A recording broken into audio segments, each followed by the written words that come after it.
UFC Fight Night Strickland versus Hernandez goes down this Saturday. So I'm going to be going through the entire card, starting with the early prelims, ending with the main event, giving you my picks and predictions on what I think is going to go down. So let's jump in. Okay, and now to kick off the card, we have Juliana Miller versus Charlie Giudice. Carly Giudice. I keep saying Charlie.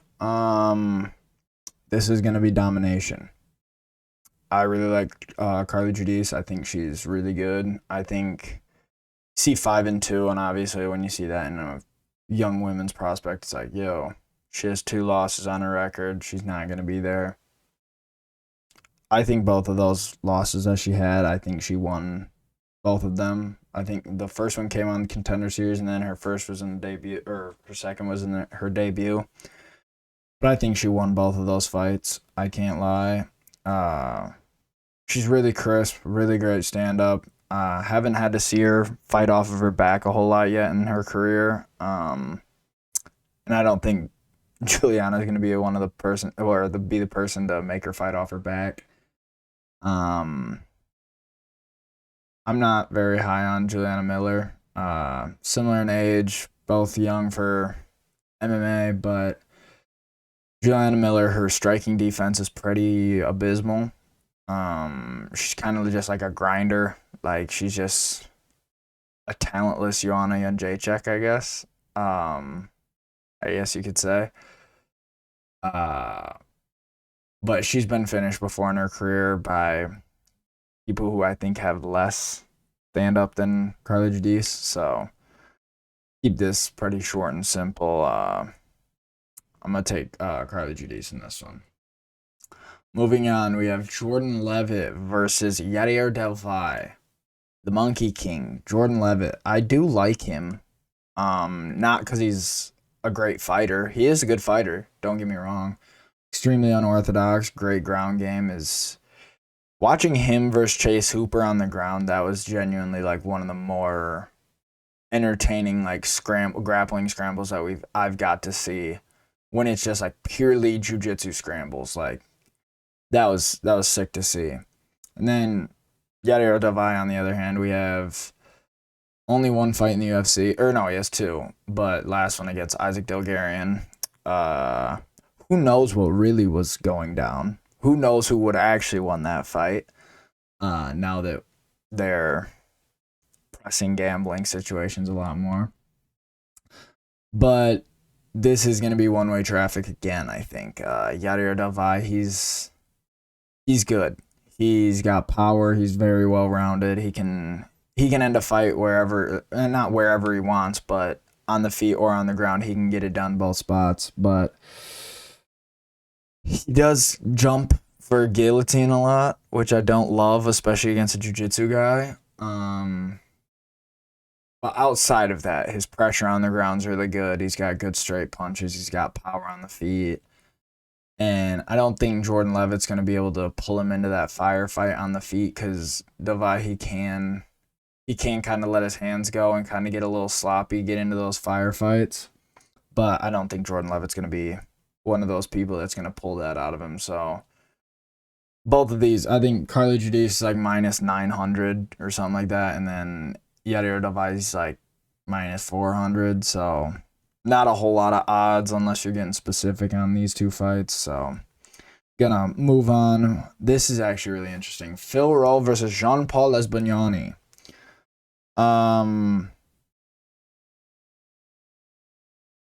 Jean-Paul coming off of a nice head kick KO on Contender Series. Give him that. Phil Rowe, an extremely hit or miss, I guess. Not even hit or miss. It's like just slow start. His first round, he's always going to lose the first round, it seems. Comeback went against Angeluso in his last, or is that his last fight? I don't know. Or no, Seok-Young Ko grappled the hell out of him. And he was also, there was supposed to be so many connections on this card, but a couple of them fell out. But I'm not going to lie. I've got Phil Rowe in this. I think he can get it done by KO. I think Jean Paul, let's just call him JPL. JPL's best, his path to victory in this fight, the way of least resistance, would definitely be through the ground game. Phil Rowe, he's not the greatest on the ground. He's active off his back. He struggles to get off from his back, but he uses his length well, using his with submissions, good triangles, all stuff like that. But I think on the feet, I think Phil Rowe in that second, third round, I think he'll be able to chin him on. He has really good straight punches, really good power on those straight punches. I didn't realize he was 35. That's crazy. But I think the height and reach advantage in this fight is really going to come into it in that second and third round. I think first round, JPL, he's going to come in. He's going to get the takedown in the first round, kind of. He's definitely the more win the minutes, where Phil Rowe's win the moments, and I think he's going to find that moment and be able to put it on his chin. Probably late second or early third. That would be my guess. He is the underdog in this fight. The odds aren't super crazy, but definitely value in that pick. I wouldn't put a lot of money on it, but it is a value pick, I would say. So moving on, we have Ramiz Brahimaj versus Panili Soriano. Battle of the mids, I guess, at welterweight. Brahimaj, I've gone against him almost in all of his fights, besides what? Billy Ray Goff. Yeah, he's not awesome by any means. Is that who it is? Yeah, I want to say he fought Billy Ray Goff. Soriano, he's fought a couple good guys. He TKO'd Uros Medic, who's in the co-main against Jeff Neal. Kind of had a stinky fight with Nikolai Vretnikov in his last fight. But Brahimaj, it's like the people he's beating aren't great. Is he winning in impressive fashion? Kinda. I mean, if you like guillotines, if you like people who jump a lot of guillotines. But I think Soriano saw the higher levels. I think he's gone against the higher levels. He's beaten the higher levels in this coming into this fight. I want to say Brahimaj. I want to say he fought Themba Garumbo and just got completely outmatched. And if you get completely outmatched by Garumbo, I don't like that. I don't like that at all, actually. So I'm going to take Soriano. I think he's going to get it done by a decision. I don't think there's going to be a finish here. Both guys have finishing potential. Soriano's definitely got he's got the edge on the feet, and I would give the slight edge on the ground to Brahimaj, but I think this is kind of going to be a stinker. A little bit of a stinky fight. I mean, Brahimaj, a lot of his fights do end in finishes, so who knows? I think as long as Soriano doesn't stick his head into a guillotine, I think he should be okay in this fight. So, moving on, we have Nora Cornell versus Jocelyn Edwards, the best Edwards in the UFC right now. So this is the much anticipated rematch that we've all been waiting for. I know we've all been super excited. I can't believe this is on the prelims. Jokes, obviously. But nonetheless, Jocelyn Edwards, she has been on a nice little tear of her own. She looks great. She's got good striking. Her ground game's improved a lot. In their last fight, she was grappling quite a bit.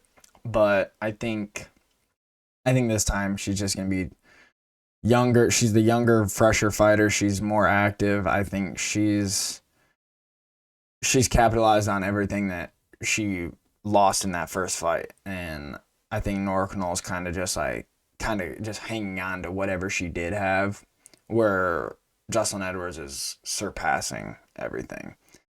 Yeah, I'm gonna keep it that simple. I don't think Nora Cornell, her last fight wasn't great. I think she lost Carol Rosa, lost to Cavalcante. Not great. But she does have a couple wins, and I think she's like, what, 2-3 or 3-2 in her last 5, so not terrible. But Jocelyn Edwards, she's coming off a win on Priscilla Cachoeira. It was a tough out, not great, obviously, but it's a good win. Good win for the division. Beat Chelsea Chandler also. But yeah, I'm not gonna put a whole bunch of thought into this. I think she's minus like 300, so value in her by decision, I guess. I think that's minus like 130, 140. But yeah, we're gonna move on. We have nice. We don't even have his picture. Alden Correa versus Louis Grule. I don't know if they don't like Lewis, but he's two fights into his UFC career. Hasn't got a win yet. I think he debuted on short notice. I'm not sure if it was short notice or not, but he did fight Odie Osborne, and he got clipped and put away in that fight. And then in his last fight, he fought Jesus Aguilar and also lost that fight. Not great. Where Correa, he came in and he was a big underdog against Alessandro Costa, I want to say. And if you watch 138 MMA, he called that to a T. Just came in and boxed his head off, ended up getting a finish in his debut. Kid looks good. Kid looks really good. Big for the division.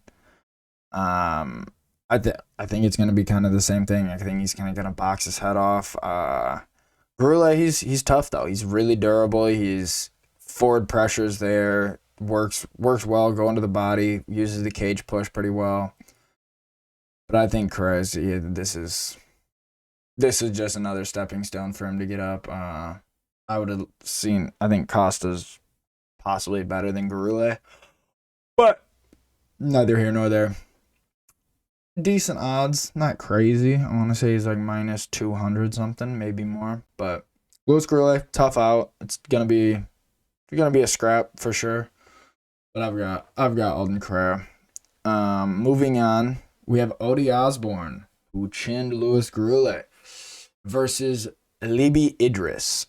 We know Idris from the Ultimate Fighter this past season. He lost in the final to Joseph Morales. Where we know Odie Osborne from being, he's just so up and down. I don't get why he's not great. Big for the division, fast for the division, has power, has strong as hell. He had a really tight scrap with Steve Erceg, where I want to say he dropped Erceg. He gave Erceg hell in that first round. Did not make it easy for him. They got Libby Idris as the favorite in this fight, where I think Odie Osborne is great as an underdog in this on this fight, because with his length and his power, especially against a guy like Libby Idris, who kind of does get a little crazy on the feet. He does throw, like, I feel like he's always throwing something spinning. Like every 40 seconds, there's gonna be a spin somewhere. Where I don't get, because he does have good ground game, and I haven't saw him implement that as much as I think he could, and I think it'd be very beneficial for him, but I don't trust him to implement that against a person like Odie Osborne, who is extremely athletic, who can kind of deal with that type of fight. So I'm going to take Odie Osborne in this. He's got fast hands. I think his power is going to be able to carry into this. I think they really want Libby Idris to be good. I think they want another Kazakhstani guy, be like that Shavkat, where Shavkat's out right now. Got taken out of the rankings. Can't stop yawning. Good Lord. But yeah, I think this will be, I don't think it'll be a KO. It could be a finish for Odie, but I'm just going to say take him on the money line. I think it's good odds. He's the underdog. Libby is good though. Don't get me wrong. This is gonna be a good scrap. I really do think. Libby just kind of I didn't like the way he fought Joseph Morales at all. I thought kind of got out of control, and then once it got to Morales' world on the ground, it was just wraps from there. So I'm gonna take Odie Osborne. Take him by KO or a decision. Moving on, We have Chidi Njokuani versus Carlos Leal. I really do. I really like Chidi Njokuani. I think I love his style. He's got cool like sniper like striking on the feet, where Carlos Leal is very much like a juggernaut. Like walks you down, kind of has that lead hand low. That's how he got chinned by, what was it, Muslim Salikov in his last fight. He was a huge favorite in that fight too. Um, he smoked Alex Morono. Um, and I want to say he lost to Renat Fakretinov. Um, Not a great loss, not a bad loss, but I think in this one he just comes in. He's very shoulders square, kind of Alex Pereira like, and with that lead hand kind of dropping when he does throw those bombs. He's a juggernaut. He throws bombs. I think Chidi Njokuani, good lord. I think Chidi Njokuani gets this one. I think he's gonna snipe him in the first or second round. Chidi's got really good power. He's putting who Michael Luxecha put him on wobbly legs. Obviously, my biggest drawback with Chidi Njokuani is if he has that dog in him, has the ability to kind of bite down on the mouthpiece when shit gets tough. He's able to keep it going. I don't think he's gonna have to dig too deep. I think the finish is gonna be there. I think Carlos Leal, he steps in kind of crazy, uses that forward pressure, kind of walks you down, gets you up against the cage, uses that, and unloads bombs. But I think Chidi Njokuani, as the veteran in this fight, I think he's going to be able to kind of use that on the outside. He has insane amount of reach. He's way taller. I think he's going to be able to implement that a lot into this fight. You just keeping it range, being able to snipe on the outside, and I think he's going to be able to put Carlos Leal away by KO. First or second round, I want to say. But, and Chidi, he's also the underdog in this fight, so apparently he's 2 on a parlay. Get a little crazy. Who knows? But yeah, I'm gonna take Chidi Njokuani. Moving on to the main card, we have Zachary Reese versus Michel Pereira. I don't think the height difference is gonna be as much as it shows in this, but this is like, the hydrogen bomb versus coughing baby. This is 2 coughing babies, I want to say. Zachary Reese, I like him. I think he's a cool athlete. I think he has a fun style to watch against the lower side of middleweight, where Pereira has been fighting not the who's who, but everyone kind of turned away from. I mean, obviously he got chinned by Kyle Dawkins in his last fight, which happens. Kyle Dawkins is a big, good striker. But people started like, oh, his gas tank's terrible. He's this, and this. All after Anthony Hernandez fight.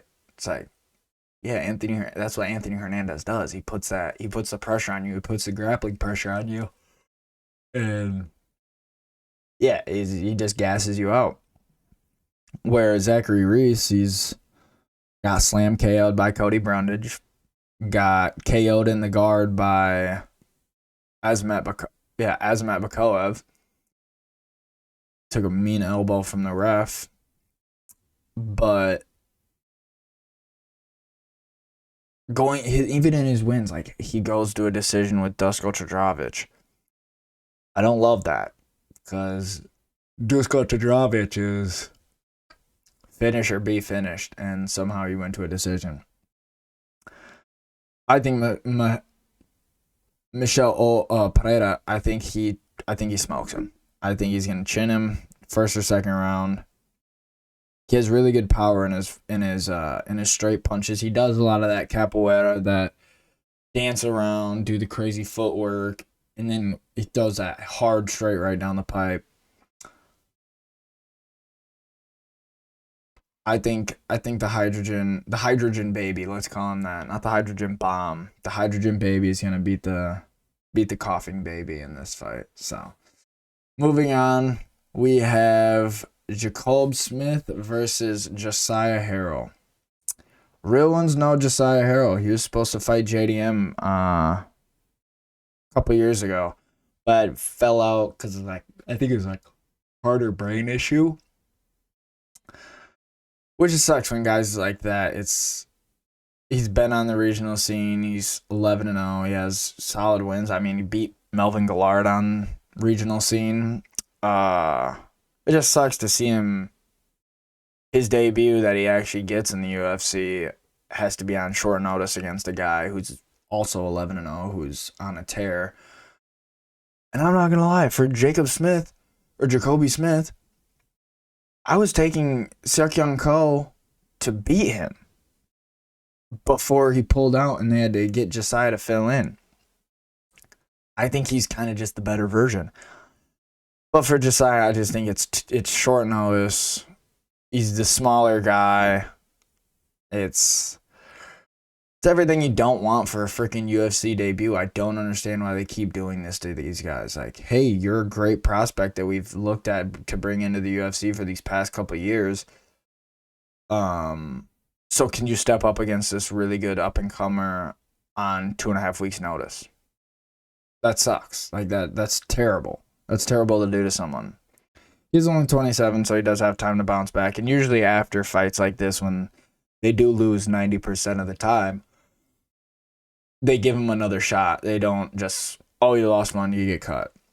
So that is nice, but it just sucks to see an O have to go, and I think it's going to be Josiah Harrells. I think it's Jacob Smith. He's really showing that he has levels to his game. He's improved his striking. He's showed that he can do it on the ground.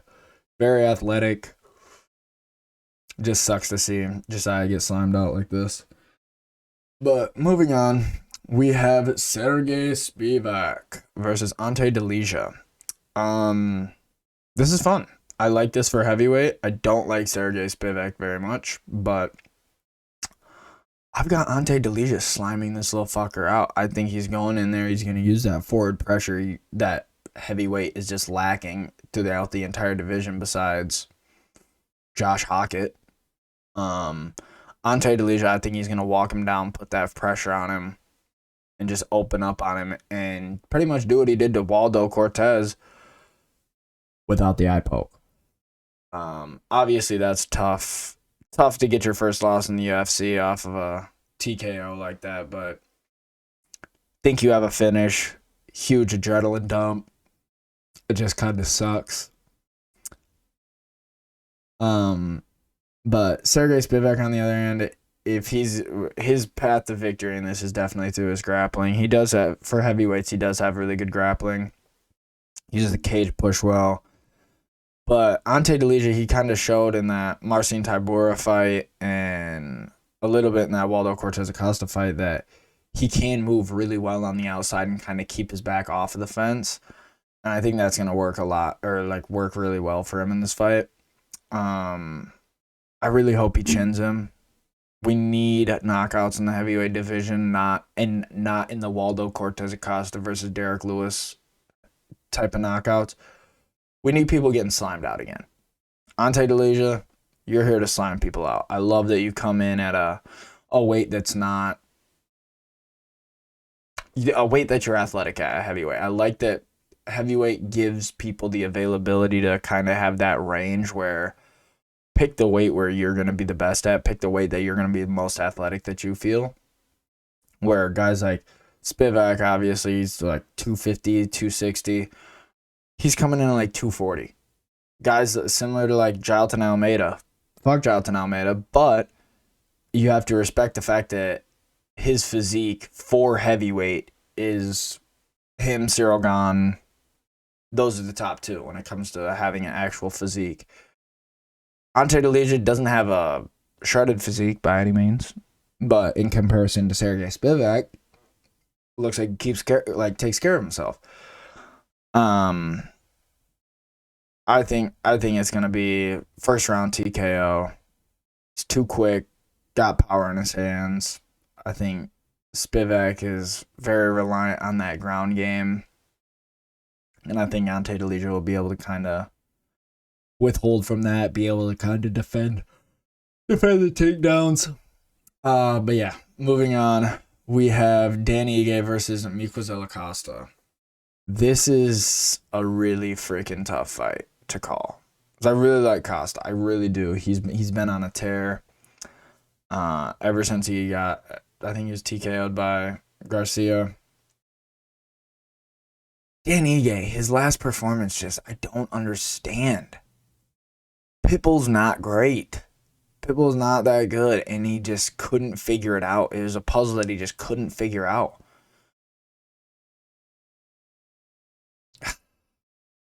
Both extremely well-rounded. Both have power. I mean, Danny Ige's got power in his hands a little bit better.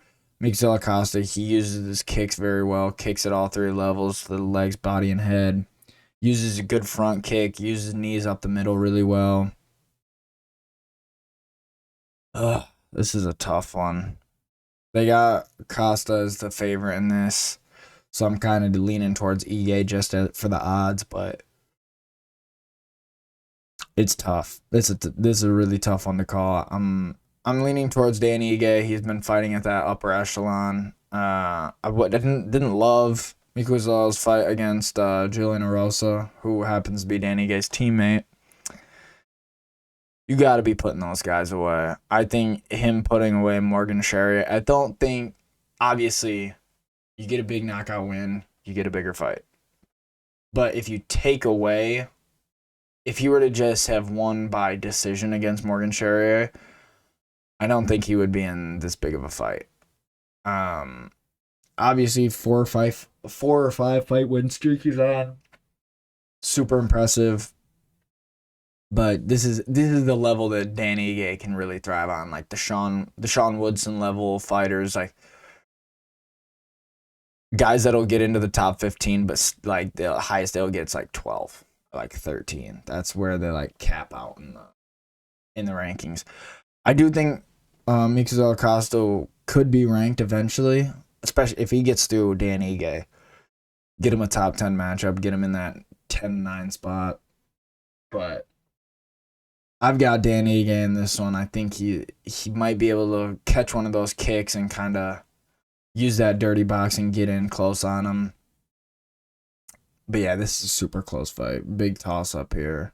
But Danny Ige is super durable, and I'm going to kind of go off of that veterans durability, kind of knowing what to do in this one. So I'm going to take Danny Ige. Odds are in favor of Costa, but we're going to go with Ige.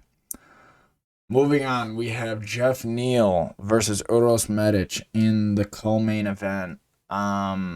This is going to be a fun fight to watch. Uros Medic he's just a fun guy to watch. He's extremely explosive. He comes for the finish. Everyone wants the finish when they're fighting Uros Medic, and he's the same way. Jeff Neal coming off of that, his first time getting finished in the UFC by Carlos Prates. People are like, oh, don't know about his chin. It's Carlos Prates. Dude does it to everybody. Uros Medic, he's been put away by guys very similar to Jeff Neal. Poliano Soriano, who's on the card, who's underneath him on the card, or Punahele Soriano. Yeah, I've got Jeff Neal. I think the reach advantage for him in this fight, I think it's going to be big. He throws those check hooks, be able to use that cage push.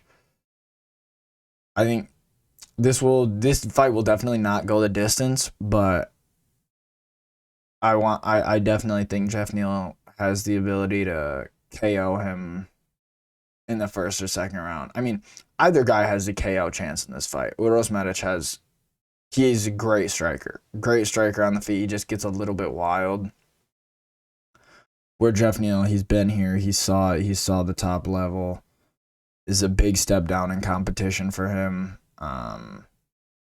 Uros Medici's just been in a lot of firefights with guys that aren't great. Like Urbina dropped him, I want to say.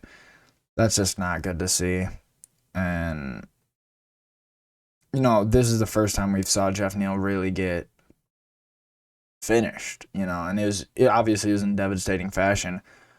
But I think this will be a good way to get back on the horse, get him out of Texas Roadhouse for whatever fucking reason that he's waiting tables there.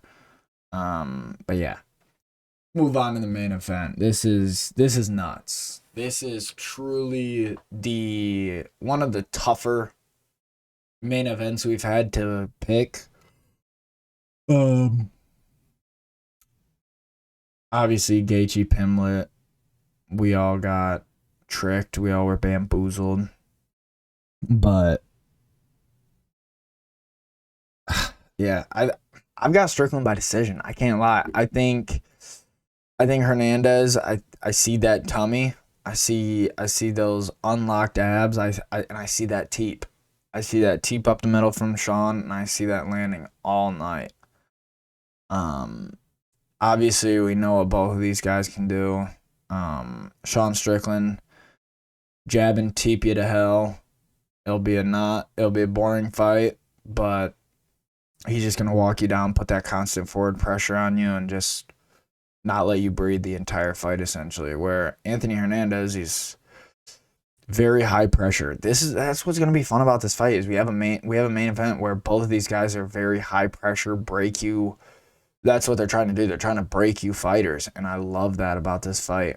Anthony Hernandez, he just uses that grinder grappling. Uses his chain grapplings really well, just kind of stringing things together, being able to just flow through positions, getting into top position. I think Sean, this is the most, I know this sounds crazy, it sounds dumb, but every time you're seeing Sean Strickland in the media and doing any type of thing in a gym, he's always wearing a singlet. And since he got to the championship, since he beat Izzy, all of the guys that he was offered were more grappling-esque fighters. I mean, not necessarily Dricus, but Dricus has the ability to grapple, where when he's at the top, he had probably a Kyle Barajo name threw at him, a Hamzat when he was as number one contender.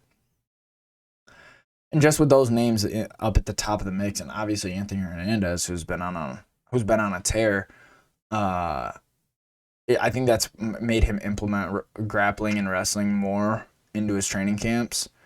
I just look at Anthony Hernandez's win. Like, I don't rate a Roman Dolidze win, especially a 4th round submission win. The way he did it is just Roman Dolidze is a coughing baby. And then he's kind of getting pieced up by Roman Kapilov before he subbed him. And then gassed out Michel Pereira. It's like, those are good wins. They are. But in comparison to Sean Strickland's wins, the guys who he's really fought, like who he's going against, obviously the two lot. Who knows? That first fight with Dricus, I gave that to Sean Strickland. But split decision win against Costa, I don't see a world that was a split decision. But we see what Paulo Costa just did to Roman Kopylov, who's one of Anthony Hernandez's best wins.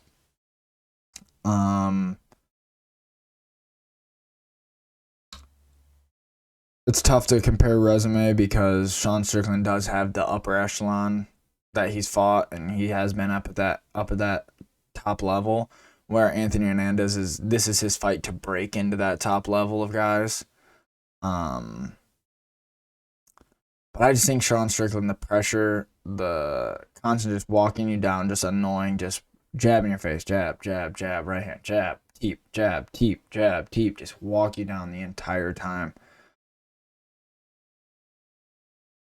It's going to make for a good 5-round fight because both of these guys do have incredible cardio and could just gas tanks to just keep going. And they're both grinders. They're both kind of crazy. So in a 5-round fight, it will be fun to watch. But outside of the Anthony Hernandez person, let's stop giving Sean Strickland 5-round fights. Let's be real. They can be snooze fest. They can be walk teep, walk jab teep, and over 5 rounds. That is just, it's tough to watch sometimes. But yeah, that's what I'm going with.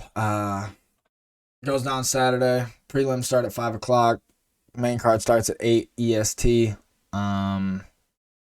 Picks will be in the Telegram tomorrow, so make sure you guys go and join the Telegram. We are $1,200 profitable this year so far through 3 cards, so we're doing quite well. Hitting at parlays, I want to say we're hitting at a 45% rate, and then pick wise, we're hitting at a 78% rate. So trying to keep up these numbers, keep up the good work. We did take quite a few underdogs on this card, but what's life without a little bit of risk, you know what I'm saying? I think the boys can get it done. I think Cheaty can get it done. I think Odie's got it. I think he's got that. So this will be a fun card to watch. I think Sean Strickland headlining, it gives a little more name value to the card, gets a little more casuals watching. And I think some casuals could benefit from watching this. Like, I think if Ante Delija, if he can get a big KO win on this, I think that'll kind of shoot him up into the public eye a little bit more, which would be nice because he is a heavyweight who has that kind of fast start that we don't have a lot in heavyweight right now. So I'm excited. I'm always excited. But yeah, follow